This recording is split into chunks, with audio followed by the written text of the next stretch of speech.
Seth Klein is a public policy researcher and writer based in Vancouver. He's the team lead and director of strategy with the Climate Emergency Unit.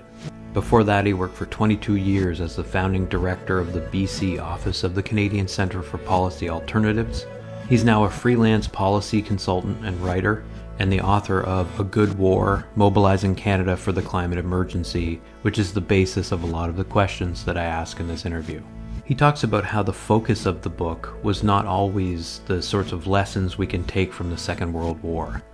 He was looking for reminders that we have done this before, mobilized to address a real existential threat. So, as COP28 concludes, we're confronted with a global stocktake that shows we are not on track to limit catastrophic climate change. Barbara Creecy and Dan Joergensen made this clear recently in their presentation to delegates there. He also emphasized, importantly, that equity is not the opposite of ambition when it comes to the radical action necessary to fight climate change. In fact, they argued that because we can't negotiate with nature and the laws of physics, we're going to have to negotiate with and within the laws and policies that determine the scope of climate action, and we will need to do that equitably. This means we have to negotiate with each other. And there are some reasonable concerns about whether COP is a place where people can meet and actually figure out ways to navigate the planet into a livable future. There's the obvious. This COP in Dubai was a fly-in conference attended by more people than any COP in history. Carbon Brief reports that over 100,000 people attended. That's an enormous amount of greenhouse gas emissions. It was also hosted by a country that is, in political and economic terms, an authoritarian petro-state, one that has a population that is 88% exploited migrant workers. The president of this COP has infamously said, on record, that there's no science that supports the phase-out of fossil fuels to achieve life-saving emissions reductions, and has brazenly used COP to facilitate investments in oil and gas that simply have to stop if we want to guard against devastating climate impacts. So was it worth it? Did this clearly very compromised COP28 achieve anything tangible to offset all of these serious issues?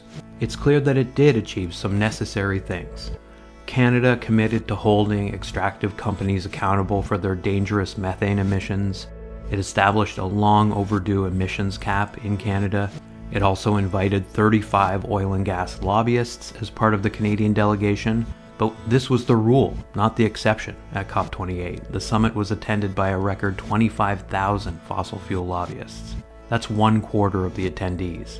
But that too should not come as a shock. Energy analyst Jeremy Simons wrote recently that fossil fuels have been seen as essential at COP since its inception at Rio in 1992, when delegates described fossil fuel production, use, and exportation as an economic necessity. As necessary, then, as many of the outcomes of COP28 have been, there's a clear need for a powerful reset of the conference to protect it from fossil capital's wholesale co-optation of its potential.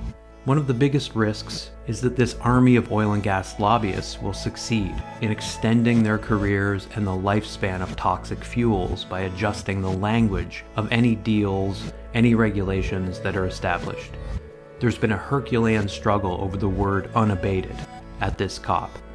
As Carbon Brief has explained, unabated is the term the industry wants to use for the burning of fossil fuels where resulting carbon dioxide or other greenhouse gas emissions are released directly into the atmosphere, rather than captured or cleaned or stored and used through energy-intensive and expensive industrial processes. Those would be abated fossil fuels. Emissions reduction is what we need. Energy producers want instead to go in a senselessly destructive direction. All of this distraction and delay and investment in destruction is part of what Seth Klein calls the new climate denialism, a technique of obstruction that doesn't care in the least about the health of our environment, about human life, or about what we used to call sustainability, but now increasingly should be described as survivability. One of the curses, Seth explains, about climate action is that we don't actually feel the emergency for a period that's long enough to warrant the kind of radical action we've witnessed during wars or pandemics. The disaster is diffuse, spread out, and somewhat sporadic, so it doesn't galvanize us all at once. And just as troubling is the fact that our memories of these traumatic events tend to recede fairly quickly until they occur again.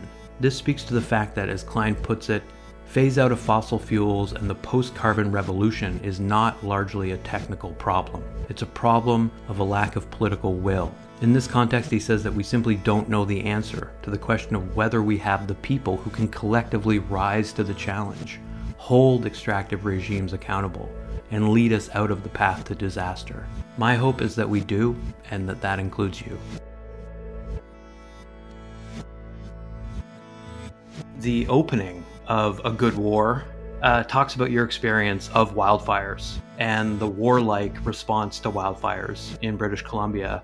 The 2023 Canadian mega fires, which to date have burned 18.5 million hectares, or an area the size of France, have been a wake-up call, really, I have to think, for this country.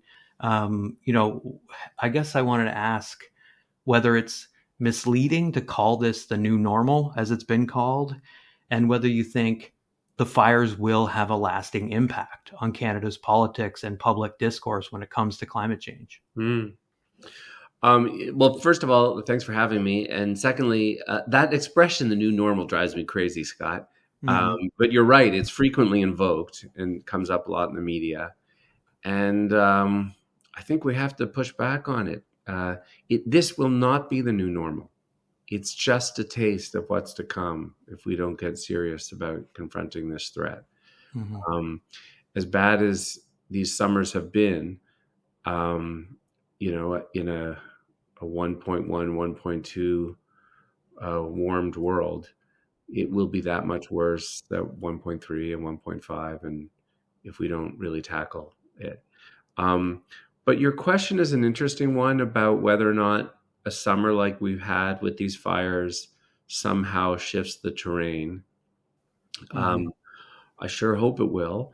One of the curses of climate is that we get these extreme weather events, these transformative events, but they don't occur everywhere all at once. So they fail to galvanize us all at once. But this summer was a little different. Most Canadians had whether in Nova Scotia where you are or in British Columbia where I am, most Canadians had an upfront experience of the climate emergency. Yeah. But tragically, the memory of these things tends to recede pretty quickly, and we're still stuck in this mode of mobilizing to put fires out, but not yet to prevent them. Yeah. I was actually just in the Okanagan a couple of weeks ago on a mini speaking tour, and as you know, that was interesting for me because my book opens in the Okanagan, experiencing a fire a few years ago. And, the people in the Okanagan had a summer that certainly shook them up, not just with the fires and the evacuations, but they've lost their first people. We had 8 firefighters die this summer, 6 of them in my province. The first of whom was this 19-year-old young woman, Devon Gale, in Revelstoke, just north of the Okanagan. And then later, this young man, Zach Muse, who was living in Kelowna in the Okanagan. And as you know, I kind of fixate on this World War II history, and I think about how in the war, Canada was a population of 11 million people, thereabouts. Over 1 million of them enlisted, 64% of them under the age of 21. And I think about, who are these young people today? And I think there are these young people I just mentioned, Devon Gale and Zach Muse, who are, again, volunteering in our collective defense. So there's something afoot. Absolutely. And this does kind of bring us to the idea of war as sort of a model and metaphor for climate action. You've worked with the Canadian Centre for Policy Alternatives for some time. Your current work with the Climate Emergency Unit it grows out of this intervention in a good war. And in that book, you write that there are structural political barriers, right? That how our electoral system and Canadian federalism is sort of organized. It is itself one of those barriers. And before we get into some of your kind of reticence about using war as a model and a metaphor, I kind of wanted to unpack that because I think it's something that people sort of tune out, but it needs to be foregrounded. The problem of multi-level climate governance as like a necessary piece. And I guess I wondered, like, do you think you've come any closer to understanding like how national unity was established across Canada's provinces, regions, as you say in the book, with their varying views and interess, and whether we can successfully achieve that kind of unity again as we move off of fossil fuels? Mm-hmm. Well, first of all, to name and identify these barriers isn't to throw up your hands and say it can't be done. It's just to have eyes wide open about the challenges so that we can overcome them. So, in the Canadian context, there are a number of political barriers to change, a few of which you articulated. And the one around the quagmire of Canadian Confederation itself is definitely a uniquely challenging one for Canada. Canada is, many would argue, the most decentralized federation in the industrialized world. And if we were a single unitary state, like like England or something like that, maybe it would all be easier. But we aren't. And we're certainly getting a taste of that right now. I mean, there's no doubt that the federal government would probably be moving faster on climate if they weren't trying to appease and bring on board some provincial leaders who are fiercely resisting this. That definitely makes this more challenging. And also because climate and natural resource policy is mostly in provincial hands. Mm-hmm. That said, I think this can be overcome. So first of all, as I point out in the book, that this is the point of the metaphor. Wars or a collective endeavor like that transform us. Mm-hmm. And things become possible that we can't imagine today. In the war, the provincial governments relinquished incredible authority to the federal government because everyone understood the task at hand. Mm-hmm. And the one premier who wasn't prepared to do that got turfed, Maurice Duplessis. I do propose what I think are solutions in the book to this quagmire, and that we are now campaigning on with the Climate Emergency Unit. The key piece of which is this idea of a just transition transfer. So when I was interviewing Gil McGowan for the book, Gil McGowan's the president of the Alberta Federation of Labor, and he's as good as you'll find among labor leaders who get climate. But Gil was lamenting that Alberta needs the rest of the country to appreciate that certain parts of the country, most notably Alberta, Saskatchewan, and Newfoundland, have more heavy lifting to do because they're more dependent on the fossil fuel economy. And he was wondering, well, maybe we should reopen the equalization formula and address that. And I said, Gil, you don't want to do that. Equalization is messy. It's in the Constitution. It mostly works the way it's supposed to. What if instead we had an audacious new federal transfer to the provinces, purpose-built for this task? We'll call it a just transition transfer. Make it big, like $25 billion a year, 1% of GDP. But it would have a couple twists. One from your usual transfers like health and education transfers. One is instead of divvying the money up by population, we would divvy the money up by greenhouse gas emissions.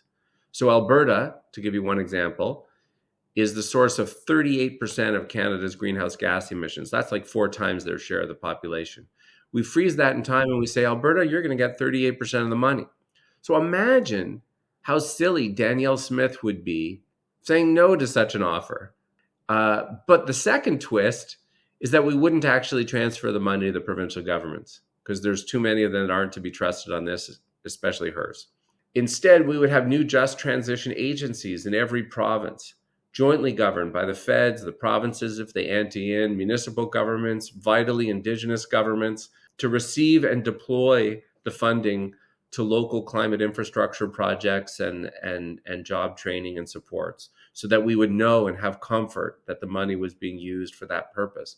Imagine how a big, audacious program like that would change the script as it is currently unfolding with respect to those Confederation challenges.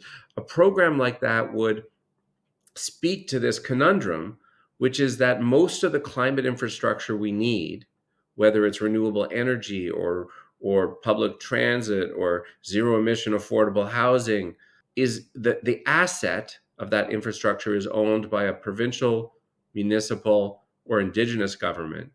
But it's the feds who have the greatest capacity to pay. A just transition transfer would recognize all of that and be purpose built to address it. Yeah, and would speak to people. Like it would be this thing that galvanizes and mobilizes. Like, you note that opposition to climate action among Albertans is often overstated, that it might, like, we have to presume that it's possible for, as you put it, bold leaders to have an honest and respectful conversation with Albertans about the climate emergency and these kind of future possibilities. And it speaks to just this kind of fundamental point, in your work and in the work of a number of people, that, the climate crisis is not just some sort of abstract scientific or technical problem. It is this fundamentally political problem. And this is interesting to me because a lot of the research in the book does focus on some of the logistical challenges and just kind of like enumerating the number of heat pumps that will be required in order to mobilize on a war footing against warming. Like, in telling the story of how we will get to zero emissions and stave off climate disaster, why should our starting point be stating that the challenge is fundamentally political? How does this relate to just the pragmatism of a good war, where you are talking about this fatalistic assumption that committing to disruptive shifts is a form of political suicide? In a nutshell, that was exactly the challenge I wanted to speak to when I decided to write the book. Right. Which is, I was starting from an assumption, which I still hold to, which is that this is not largely a technical problem. It's one of political will.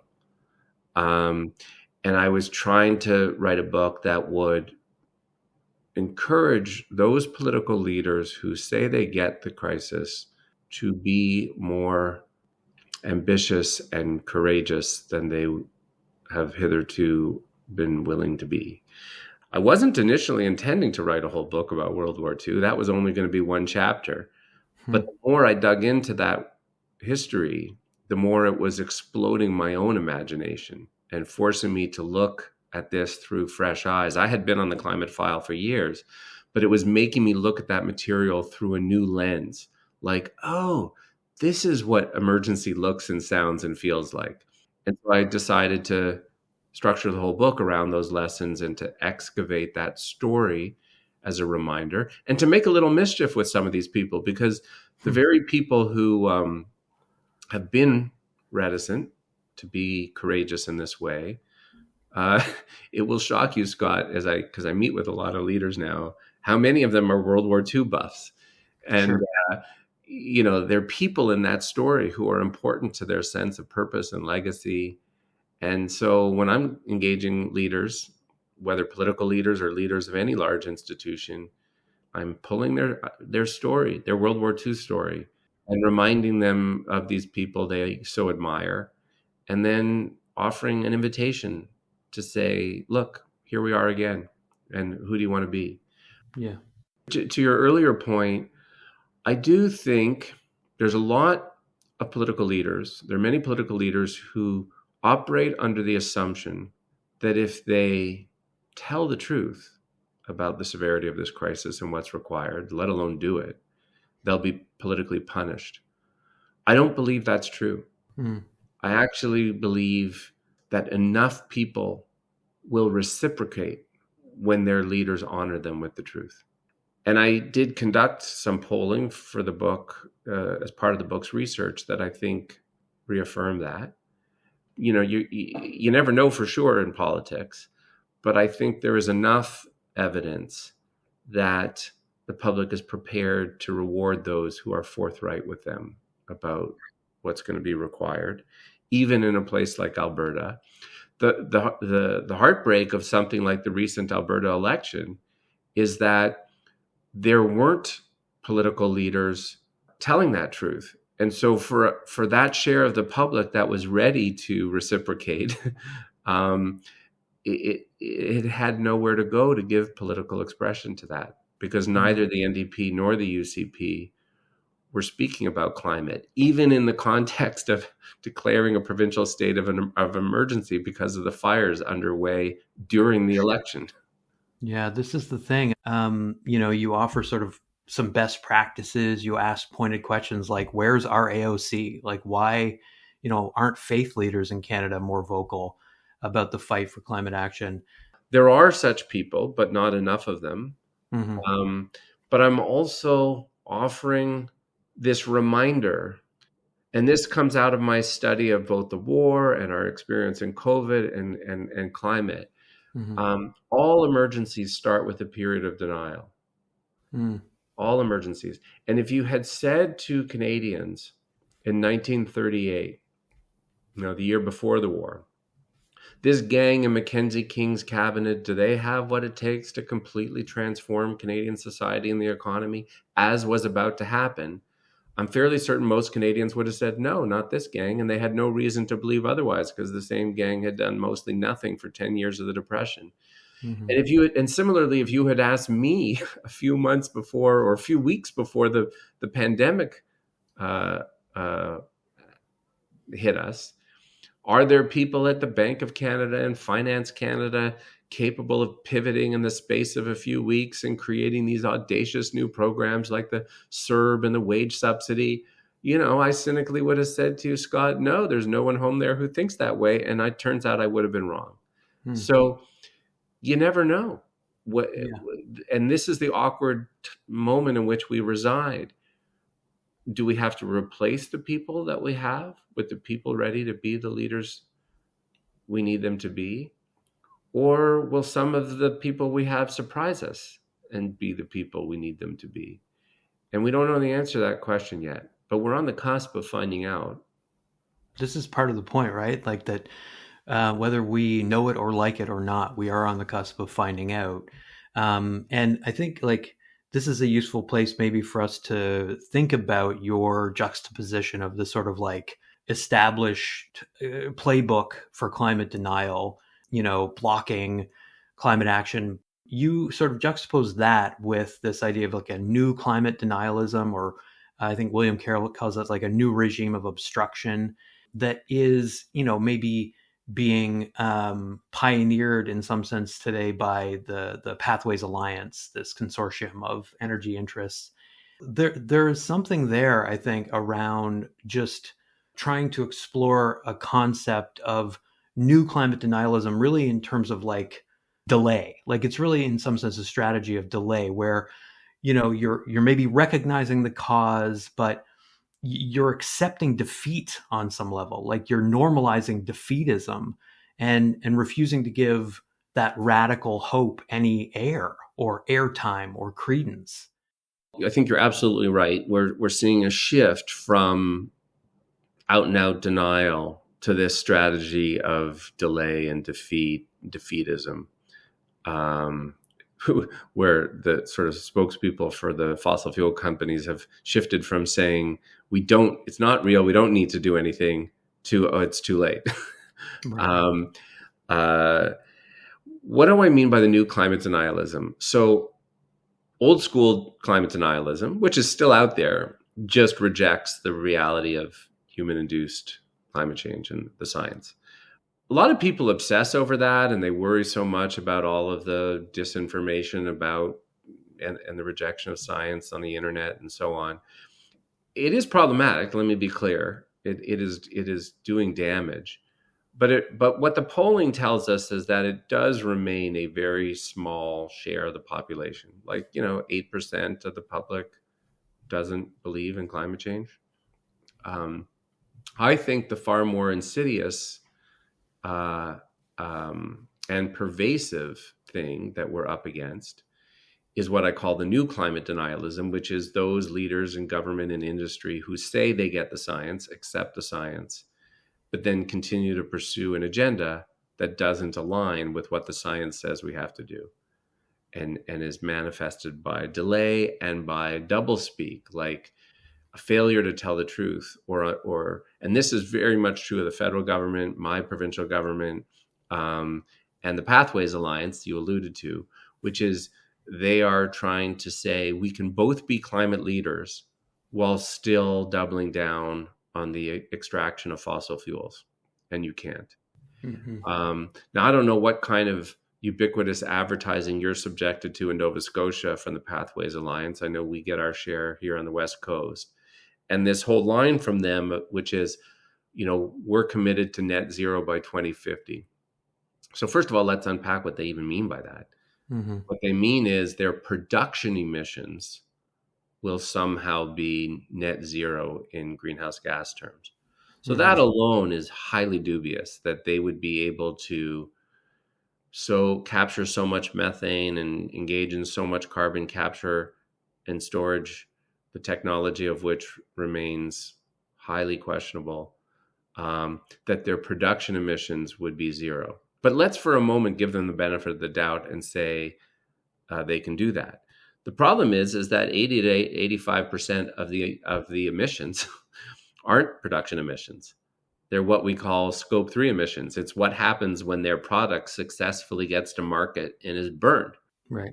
Talking about end user emissions for sure. Exactly. Yeah. And I'll say that one of the things that I've seen recently, I think it came out just like a couple of weeks ago, is an advertisement that's floating around online and on TV from Pathways Alliance that is, to me, insidious, especially in the sense that it's like co-opting images and like discourses of solidarity and community. Mm-hmm. That Mm-hmm. you're showing everyday people having beers in the backyard, or driving a cab, and sort of just speculating on what needs to be done, like an acknowledgement first and foremost that there is a crisis is how this commercial starts, and then quickly the language is about we all need to work together, all answers need to be on the table, and then there's this really telling section where you have a person who's like working for Suncor or something, pointing to a computer monitor and saying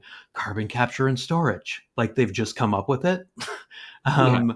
And it's silliness. But I do think what's insidious about the silliness is that for people that need sort of a release valve on their eco anxiety, it can feel like a Deus Ex Machina kind of fix to see this represented to them. It certainly is more comfortable than being told that we need to take radical action, right? That we need to. You acknowledge that, like, one of the more controversial ideas in your book is something like rationing, like carbon rationing.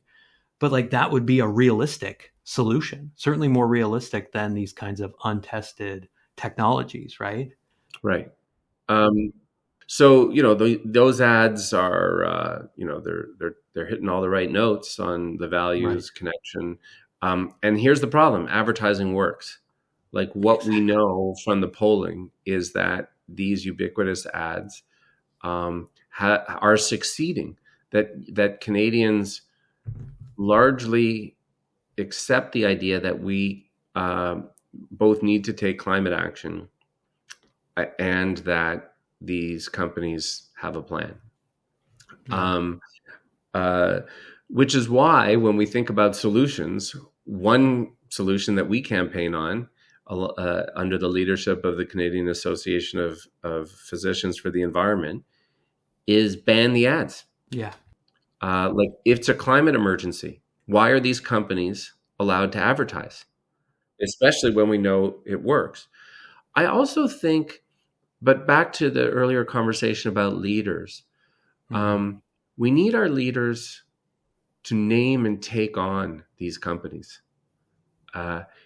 In California, they're now suing 5 of the large fossil fuel companies for damages and for public disinformation.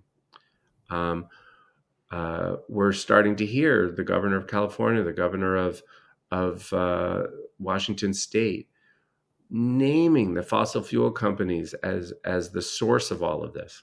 You will note that from our leaders in government, there's some opposition members for whom this is not true, but those in government, they don't want to name the fossil fuel companies.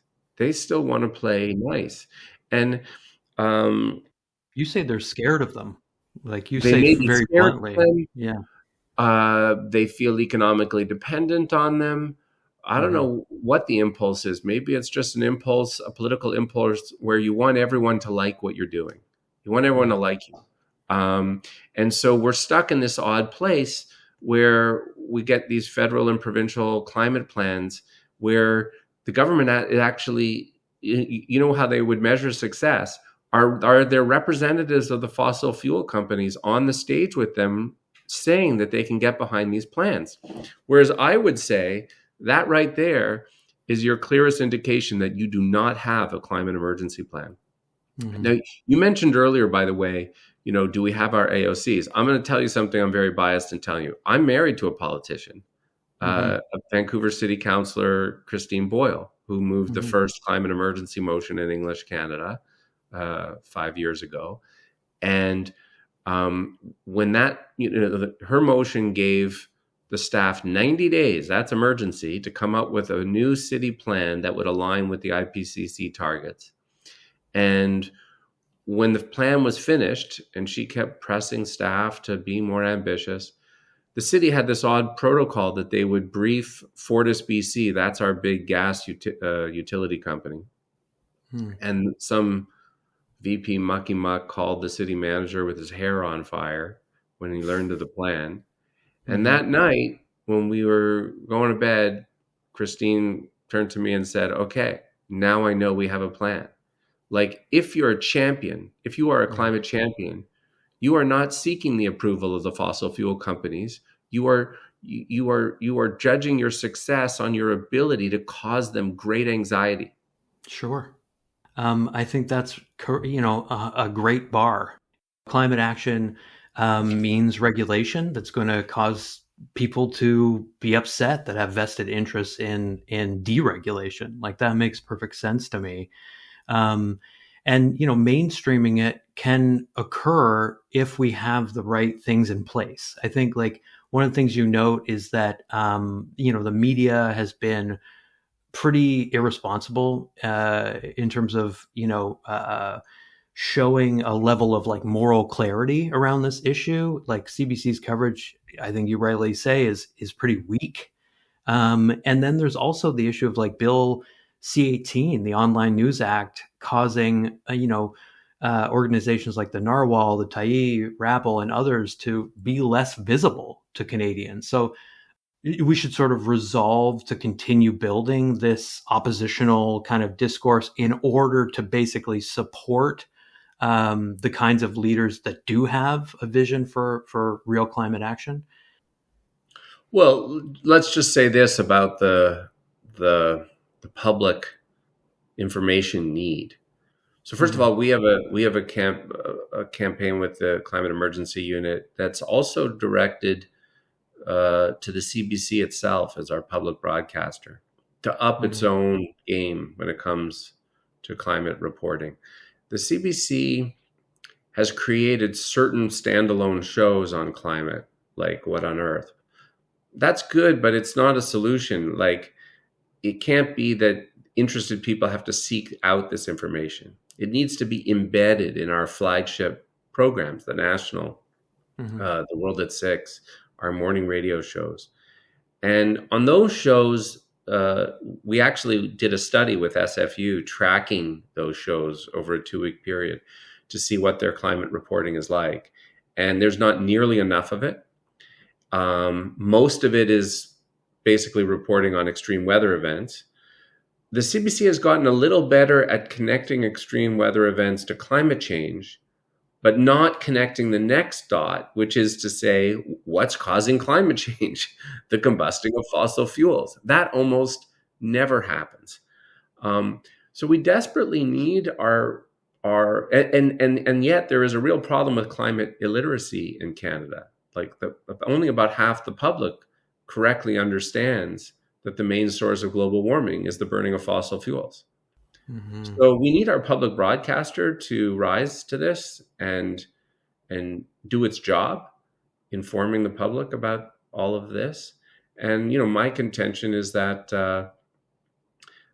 like in the war, if we can have hourly business and sports reports on all of our CBC morning shows, surely to God, we can have a morning climate emergency report telling us how the battle of our lives is unfolding at home and abroad. And the federal government itself should have a climate emergency information agency that Hmm. either directly through advertising or in partnership with the kind of outlets that you just listed is better informing Canadians of what we're up against and what we need to do about it. We talked earlier about this ubiquitous advertising from the Pathways Alliance. Where the hell is the federal government? They're Yeah. doing it's a strange rope-a-dope reaction. Where's their advertising? Hmm. And where specifically is their advertising explaining that it's the fossil fuel companies that are warming the planet? Yeah. Why? Yeah. Why that reticence? That kind of fearfulness. There's a degree of, with CBC. I wonder in general with sort of, these sorts of mainstream news sources. It feels as though there's a presumption that you're going to exhaust an alarm, and that climate fatigue is a big problem, and so we need to hit people with feel good stories and platitudes. It's like, I don't know that that's at all helpful. Yeah. Well, And, it's an art. It's an art, Scott. I right. mean, again, to my World War II analogy, the leaders we best remember Hmm. were amazing communicators, masterful communicators who walked this careful line of both being forthright with the public about the severity of the threat while still managing to impart hope and rallying the public. Yeah. That's the magic. That's what we're going for. So, we actually, back to the CBC campaign, you could go on the website of the Climate Emergency Unit and look up the CBC campaign. And what you'll see there are 3 sample morning climate emergency broadcasts. We actually modeled for the CBC. Hey, here's what a morning broadcast could sound like. I like And with that. each Yeah. of them, we tried to strike that balance of both making sure um, that the public was getting the bad, ugly news, but also hearing about solutions, not trite solutions, but Mhm. but systemic, structural, political solutions that meet the moment. Yeah, I like the observation by China Miéville in The Limits of Utopia that bad hope and bad despair are mutually constitutive. He says, "Is it worse to hope or to despair?" To that question, there can only be one answer: yes, it is worse to hope or to despair. Meaning that those extremes are not helpful. You kind of need to, as you say, look for the magic between those two extremes. And yet it's so hard to move away from what you call this sort of false dichotomy. Mhm. And I wonder, just about the structural roots of that binary that we seem to fall into when it comes to political communication. What causes this binary thinking? I frankly don't know. But in Hmm. the end, I don't really care. I just want a plan. Right. This is why I think we need a federal climate emergency information agency. It should Mm. be well informed by the best social science and communication science and science that we can muster. Hmm. Um, it should work with polling firms, and it should craft an information agenda that works and that shifts as the terrain is shifting. That's what we did in the war. We actually had a wartime information board that was increasingly sophisticated, that recognized that different messages and different messengers work for different people, and we need it all. Um, uh, so But at the moment, there is no such agency. That work is not being done. Not there's some academics who do some of it, and some climate communicators who do some of it, but it is not embedded in the architecture of government. Yeah. And this is your book spends a lot of time describing like a whole bunch of places or sectors of the economy where, we'd benefit a lot from the creation of just crown corporations. And it's interesting to see sort of, you take a really big swing there and say like, we need more room for that kind of thinking. Like, why not just create, something that can compete with the new denialism, for example. Well, this is a core recommendation out of the book. Yeah. And I fixate somewhat on the need for a new generation of public enterprises, whether federal, provincial, indigenous, municipal. But why do I fixate on that? Because if you're not creating new public enterprises to mass produce and deploy everything we need to decarbonize our society, the best you can do is try to incentivize somebody else to do it, which is basically what the federal government is doing. They're privatizing climate leadership, and the keystone policies from the federal government are carbon pricing and this basket of tax credits. Now, both of which will have some effect. Let me be clear on that, but not at speed and scale. So they're putting these prices and credits in the window, and they're hoping that somebody else will step forward and claim them and do what needs to be done. This is no way to prosecute the fight of our lives. You have to do that by doing it. And this is the what I find so fascinating about the World War II story, and in particular the role of C.D. Howe, the Minister of Munitions and Supplies. He's no lefty. He's a kind of on the right wing of the Mackenzie King cabinet. He had come from the private sector. He'd made a lot of money in the private sector. He was happy to give contracts to the private sector, but he was in a hurry. And anytime the private sector couldn't quickly do what needed to be done, he creates another crown corporation to do it. Creates 28 of them in the course of the war. We've seen nothing of that sort in response to the climate emergency. Mm-hmm. Yeah, and this is the thing that is powerful about the story that you tell, which is a kind of it's interesting to hear you talk about speaking to the hearts and minds of politicians that rely on World War II as this for a sense of possibility, and yet like the story you're telling is one that does sort of leverage that story for particular rhetorical, political, ecological purposes. And for me, I'll say that, like you, I'm uncomfortable with the glorification of war. You talk about how you're Canadian because your parents refused to participate in war. You participated yourself in the peace and disarmament movement during the end of the Cold War. So you, as you say, come to this analogy uneasily. And my knee-jerk response is to feel at least like using war to rally people is fraught at the very least, and especially Elizabeth Samet has this research where she talks about how World War II is sort of an aberration among wars, in the sense that you have sort of the rise of a clear evil and then an alliance that has to halt that evil. But the thing that works about it is that climate mobilization needs to look and sound and feel different than it currently does.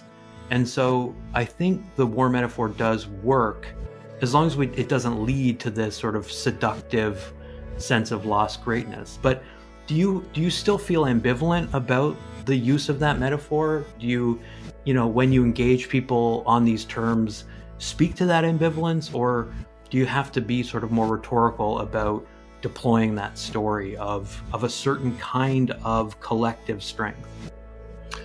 When I'm giving talks, I always begin by acknowledging my discomfort with it and how unusual it is that I've landed with this metaphor. But I remain unapologetic for it. All of these metaphors are imperfect. this one is, of course, fraught. The latter chapters of my book directly speak to the things in the war that caused us shame.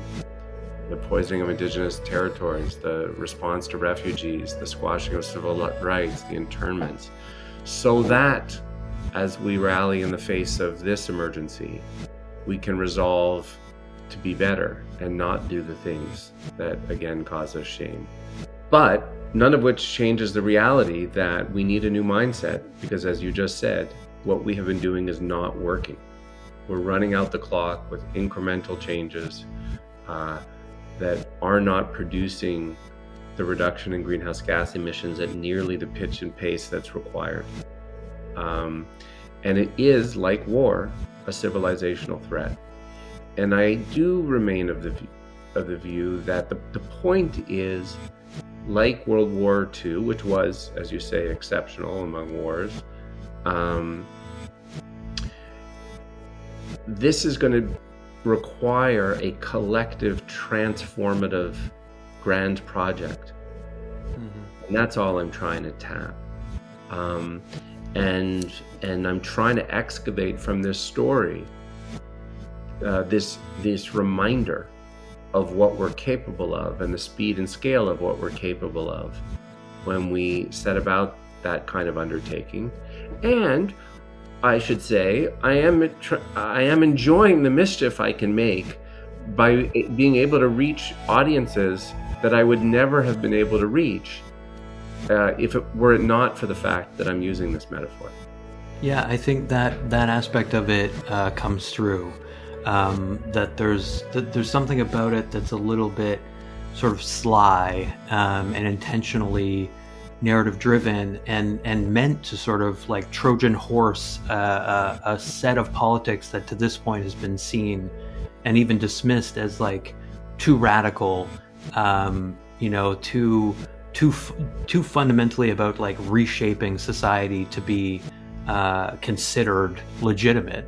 And you're saying, well, no, there's like, we've done this before. And like I said before, I honestly, the original outline for the book only had a single chapter about World War II.